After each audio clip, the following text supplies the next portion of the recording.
أعوذ بالله السميع العليم من الشيطان اللعين الرجيم بسم الله الرحمن الرحيم kalli mallaka sai yanda kai da mutum bi iznillahi ta'ala a daure a tsaya saurari wannan sirri daga farko har ƙarshe. Allahumma salli ala sayyidina Muhammad al-Fatih lima ukulika wal katibi lima sabaqa nasir al-haqq bil hawal hadi ila siratal mustaqim wa ala alihi haqqa qadrihi miqdaril azim.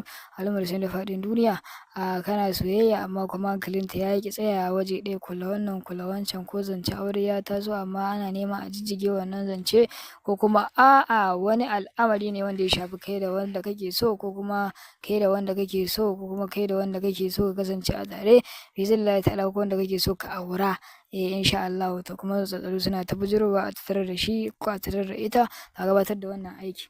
Wannan aiki insha Allah ana rubuta yasin wal qur'anil hakim ya wadudu.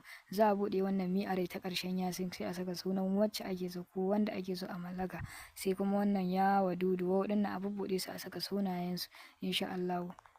Sai a rubuta allon ƙarfe, in aka rubuta allon ƙarfe sai a samu wata ciyawa da ake kira da ƙaiƙayi ko kan masheƙiya, a daka ta sai a zuzzuba akan wannan allon. Kun ga za ta riƙa ƙonewa hayaƙi yana tashi, idan ta ƙone ta babbake sai a zuba wata, haka ake yi insha Allah. Sai a yin wannan wuridin yasin wal qur'anil hakim yasin wal qur'anil hakim ya wadudu, haka ake wuridi. Za ka samu turaren da ake kira mallaka cikin sauƙi ka shafa a carbin, kuma ka yayyafa akan wannan allo ka shafa a jikinka insha Allah, ma'ana a kayan da ka saka kenan. Sai ka fara wuridin wannan yasin wal qur'anil hakim ya wadudu, za ka yi 1111 za ka yi yau, kai gobe, kai jibi iznillahi ta'ala. Mutum ko ya fi jaki tauri, mace ko da kan banka ce ita rashin tsayawa waje ɗaya a kanka biznillahi ta'ala sai ta soka kai, sai ma ta kai ta kawo soyayya, ko da a ce baka da kusisi sai ka aure ta, don za a baka ita sadaka ma insha Allah. Ko za a ce ka kawo sadaki a ɗaura ma aure, a baka wajen zama da kasuwanci bi iznillah. Wannan sirrika mun yi su, mun aikata wa mutane su da dama.